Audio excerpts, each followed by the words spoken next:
Coming up on Network Africa.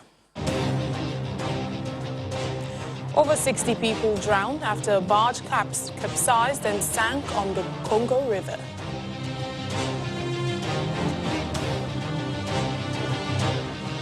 African Union congratulates Nigeria's former Finance Minister Ngozi Okonjo-Iweala on her appointment as the Director General of the World Trade Organization. Plus, Nigeria tightens surveillance at entry points following the resurgence of Ebola epidemic in Guinea.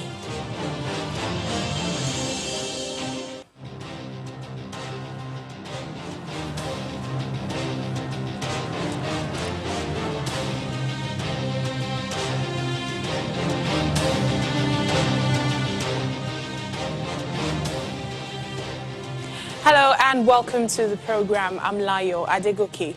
Officials in the Democratic Republic of Congo say more than 60 people have drowned after a barge capsized and sank on the Congo River.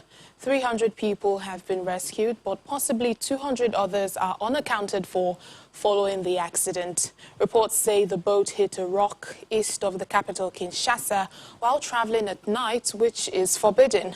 The Congolese Minister for Humanitarian Affairs, Steve Mkai, called for those responsible for the boat to be charged. Now, there are few roads in the country, and much of the freight and passenger traffic is on the river. The African Union has expressed its warmest congratulations to the new Director General of the World Trade Organization, Dr. Ngozi Okonjo-Iweala, after her confirmation as the WTO boss. Chairperson of the African Union Commission, Musa Faki Mohammed, tweeted his message, calling it a double historical precedent, as she is the first woman and first African to head the organization in its 25-year history. I'm very proud to be the first African. I'm proud to be the first woman. Dr. Ngozi Okonjo-Iweala already has her plans set out in motion, even as she has received the mantle of leadership of the World Trade Organization. Top on her list of priorities as DG is to contribute so much more in helping solve the COVID-19 pandemic. I believe the WTO can contribute so much more to helping solve the pandemic. This is what the world is facing right now. And so a very top priority for me would be to make sure that prior to the very important ministerial conference, whose date is yet to be decided, but maybe at the end of the year, that we come to some solutions as to how the WTO can help make vaccines, therapeutics, and diagnostics accessible in an equitable and affordable fashion to all countries, particularly to poor countries. The trade facilitation agreement. Speaking on how the global trade body can support the full implementation of the African Continental Free Trade Area Agreement, which commenced on January the 1st, 2021, she says there is a need to boost investment on the continent. I want to say immediately that the WTO rules and the WTO institution has been an inspiration for the design of part of the African Continental Free Trade Agreement. So the WTO has already lent its body of institutional knowledge and wisdom to help design this. But building on that, we need to see what are the capacity constraints in implementing this. Can we use aid for trade to support the Secretariat of the AFCFTA? There are many more issues facing Dr. Okonjo-Iweala, but she believes they are not insurmountable. The challenges facing the WTO are numerous and tricky, but they are not insurmountable. Dr. Okonjo-Iweala is not new to being the first. She was the first female finance and foreign minister of Nigeria. When she joins the WTO's Geneva Lakeside headquarters, her portrait is set to be hung beside others of men, mostly white and from rich countries. And I want to make sure that people remember my continent producing the first leader of the WTO that made a difference. Similarly, for women around the world, particularly young women, I'll have to do my best to make sure that their trust and their representation that they see in me is validated. Well, joining us now on the program is the CEO, Quarry Asset Management, Johnson Chukwu, for more on the appointment of Dr. Ngozi Okonjo-Iweala. Thank you so much for joining us on Network Africa. Let me begin by asking you what benefits there will be of Mrs. Okonjo-Iweala's confirmation. What will be the benefits to Africa as a continent? Good afternoon, and thank you for having me. All right. Thank you for joining us. I was asking what will be the benefits of Mrs. Okonjo-Iweala's confirmation as the Director General of the World Trade Organization to Africa as a continent. Let me start from the most innocuous, or what we may call the least important, but none of them is actually of less importance. It gives a boost to Africans that an African can occupy that position, the DG of WTO. And most importantly, it's also a moral booster to the female folk in Africa and the world at large, that a Nigerian woman of global reputation could occupy that post. And like she said, she's going to leave a legacy by the time she finishes her tour of duty. But on the commercial side of it, I believe she'll be able to ensure that WTO reach agreement or heads of agreement that will accommodate Africans and allow Africans to access other global markets, just the way the Chinese and other countries are accessing African markets. As you may know, several African products are not easily admitted or allowed into some of the Western markets. A lot of them are considered to be substandard. So I believe one of the things she will do is to work towards upgrading those standards, as well as ensure that the markets are open to Africans to export to other countries, just the other countries are exporting to the African continent. Well, talking about trade, just like you have mentioned, the AFCFTA, the Africa, how will the continent, how will the Continental Free Trade Agreement, rather, fare on the Dr. Okonjo-Iweala? Implementation of the Africa Continental Free Trade Agreement, in as much as it's not within her, all the support. Because if we are saying as a continent that we support global trade, it then follows that within the African continent, where we already have a framework for common customs tariff, for free movement of goods and business people across Africa, that we ensure that that is fully implemented.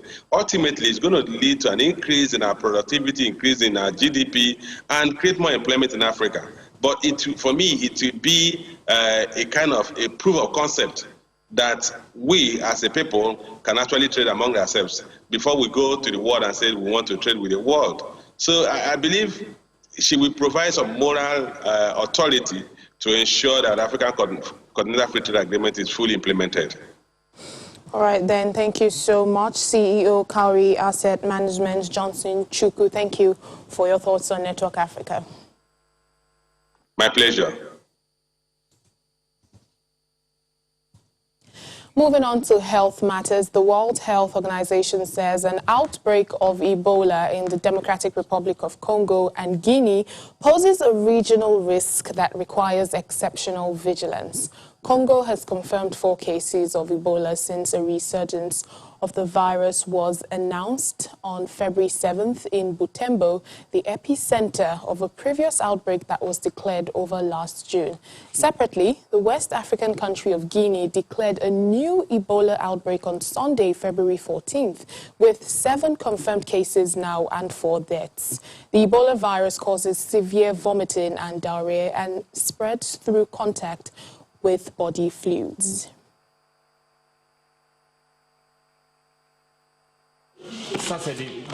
As you know, last week an outbreak of Ebola was detected in the Democratic Republic of the Congo. 4 cases have now been reported and 2 people have died. Yesterday, authorities in Guinea declared a separate outbreak of Ebola in the town of Gueke, in the southeast of the country. So far, 3 cases have been confirmed among 6 people who reported Ebola-like symptoms after attending a funeral in late January. 2 have since died, while the other 4 are being treated in hospital. Oxford COVID-19 vaccine. Well, here in Nigeria, the Presidential Task Force PTF on COVID-19 says it is enhancing surveillance at points of entry into the country following the recent outbreak of Ebola in neighboring countries. PTF Chairman Mr. Boss Mustafa says authorities will be keeping a keen eye to avoid having to combat 2 deadly diseases at the same time. The task force is also enhancing surveillance at points of entry to respond to recent outbreak of Ebola in neighboring countries, especially Guinea and Congo DCR. We shall keep an eye on it to avoid having to combat with 2 deadly diseases at the same time. Our Ebola disease working group is already carrying out a risk assessment, and we will soon issue a public health advisory in this regard. Well, let's get more on this story from a senior lecturer of microbiology at the Nasarawa State University, Dr. Akiyala Ishaku. Thank you for speaking to us on Network Africa. What do you make of the PTF's announcement that Nigeria has tightened its surveillance to safeguard the country against this Ebola virus? Yeah, I think the step taken for the PTF to actually activate the Ebola emergency response is quite good. We need to tighten up our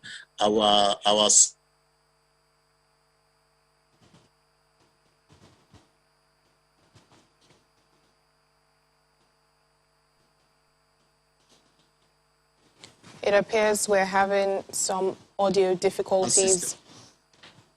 Active, not passive. So I want to commend the Presidential Task Force for looking in the Emergency Operations Center for Ebola was established by the Nigerian Center for Disease Control. And I felt like it is also good that we activate that in that direction.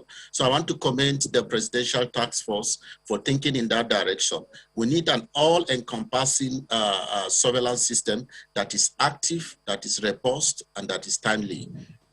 Now, speaking about surveillance, what should Nigeria's increased surveillance entail in practical terms? Yeah, so it means that looking at surveillance, it has to do with a systematic collation of data from the grassroots and then onward transmission of this information for policy formulation and for informed policy formulation. And so we need to actually activate the surveillance system tool at the grassroots level, which is quite key.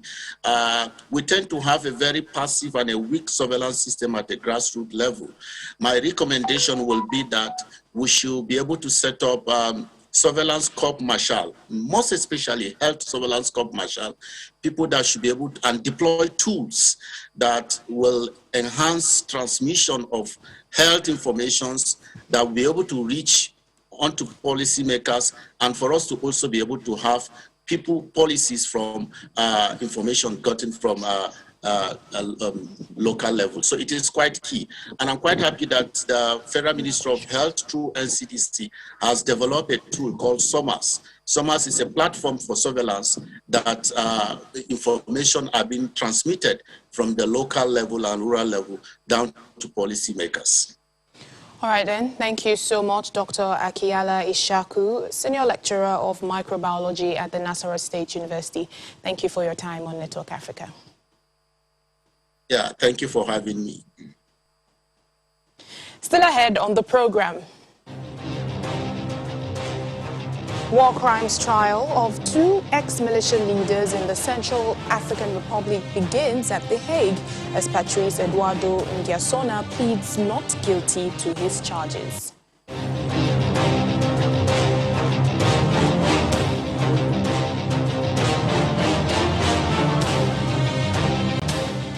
Welcome back to the program.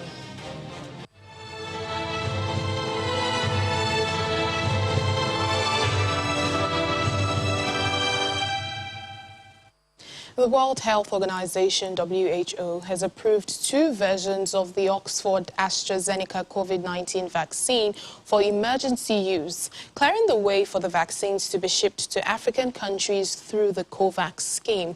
Now, COVAX is a global initiative in which countries pool their resources to support the development of vaccines with a view to ensure that all countries receive a fair supply of effective vaccines.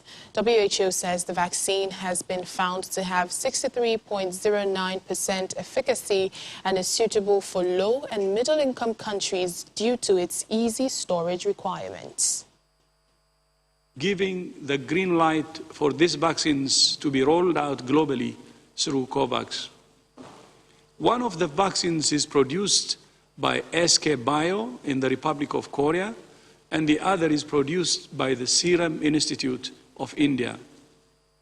Although both companies are producing the same vaccine, because they are made in different production plants, they require separate reviews and approvals. WHO emergency use listing assesses and assures the quality, safety, and efficacy of COVID-19 vaccines and is a prerequisite for vaccines to be distributed by COVAX. Thank you. Meanwhile, South African natural gas and helium producer Renergen says it will start production of its helium-powered ultra-cold mobile freezer in the next few days and has started discussions to sell the units to logistics companies. Companies and governments around the world are working on ways to establish cold chain storage and delivery systems for vaccines, such as the Pfizer Incorporated and BioNTech shot, which must be shipped and stored at ultra-cold temperatures and can only last the standard fridge temperatures for up to 5 days. This prototype will be used for validation in the coming days. Once validation is done, then we will start to fulfill initial orders, and we've had multiple requests from all over the world. But I can tell you that in South Africa already, obviously part of the press announcement today was with DPD, who are our partners in Southern Africa, who are going to be using these cases already to start moving the vaccines in South Africa. It's a very independent unit. It can pretty much control itself, and it can maintain temperature at the right levels.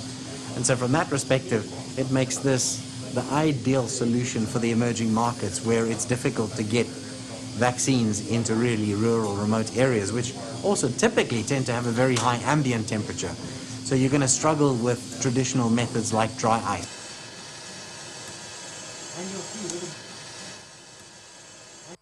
In Johannesburg's wealthy Sandton district, an hotel is adding robots as staff members to help control the spread of COVID-19. Hotel Sky's Lexi, Micah and Ariel are 3 concierges that the managing director of the hotel says is the very first of its kind in Africa. At Johannesburg's Sky Hotel, staff adhere to strict guidelines, including wearing masks and physical distancing from guests as much as possible. That is, except Lexi, Micah and Ariel. Welcome to Hotel Sky. Robots who obviously can't breathe germs on humans. Although robot hospitality is nothing new, Hotel Sky Managing Director Paul Kelly says this is the very first hotel in Africa that has robots. This is the very first hotel in Africa that has robots.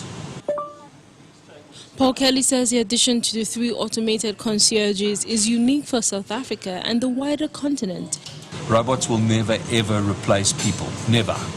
Especially in a hospitality environment where, you know, we're humans that want people contact. We want that social interaction, and robots just can't do that. But what they can do is they can offer you a great concierge experience. Nevertheless, the use of the robots could be seen as controversial in a country with one of the world's worst jobless rates, over 30%, according to President Cyril Ramaphosa's State of the Nation address last Thursday. In the upmarket Sandton district, Lexi, Micah and Ariel can drag 30 kg of luggages from the lobby to the rooms, can scan faces to measure a guest's mood, and could be deployed to serve high-risk guests amid the health crisis. However, guests can opt to interact with more traditional staff if they don't want to lose that human touch.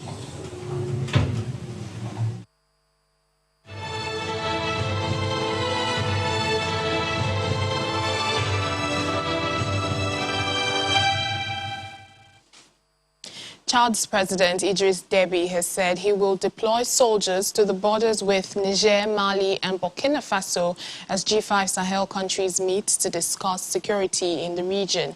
The country has in the past said it would deploy soldiers to the 3 border zones, but did not. President Deby is calling for more international support to the Sahel countries in their fight against extremists. According to him, poverty in the region has made it easier for young people to be recruited by extremists. However, he says development funds would help alleviate that. The Sahel region's heads of state are meeting in Chad's capital in N'Djamena, and French President Emmanuel Macron also joins the meeting via video link. The former head of the Central African Republic CAR Football Federation, Patrice Eduardo Nguessona, has pleaded not guilty to war crimes charges at the International Criminal Court, ICC. Mr. Nguessona, who led a mainly Christian anti-Balaka group, also denied crimes against humanity charges. He and Alfred Yekatom are accused of coordinating attacks against the country's Muslim population back in 2013 to 2014. Violence continues to grip the CAR, 2/3 of which is in the hands of the rebels. 2 men accused of leading Christian-dominated militias in widespread attacks on Muslims in the Central African Republic are facing trial at the International Criminal Court. Prosecutors say that Patrice Edouard Nguessona, a former top African soccer executive, was a senior leader and national coordinator of the so-called anti-Balaka militias in 2013 and 2014. The 53-year-old has been charged with war crimes and crimes against humanity, including murder, rape, persecution, and torture. His co-accused, Alfred Yekatom, a former militia commander, faces similar charges with additional counts for his alleged use of child soldiers. Both men have said they are innocent. The Central African Republic has been mired in violence since a coalition of mostly northern and predominantly Muslim rebels known as Seleka seized power in March 2013. Their brutal rule gave rise to the opposing anti-Balaka Christian militias. After initial criticism that its investigation into the CAR was one-sided, with only anti-Balaka leaders in the dock, the ICC in January announced it had detained the alleged Seleka leaders too. Nguessona was detained in December 2018 while in France on official business. A French court approved his extradition on December the 31st. He was controversially elected in as top executive of the Confederation of African Football in 2018, but is no longer listed as a member on the CAF website. That's it on the program for today. Thank you so much for watching. I'm Layo Adegoke. Bye for now.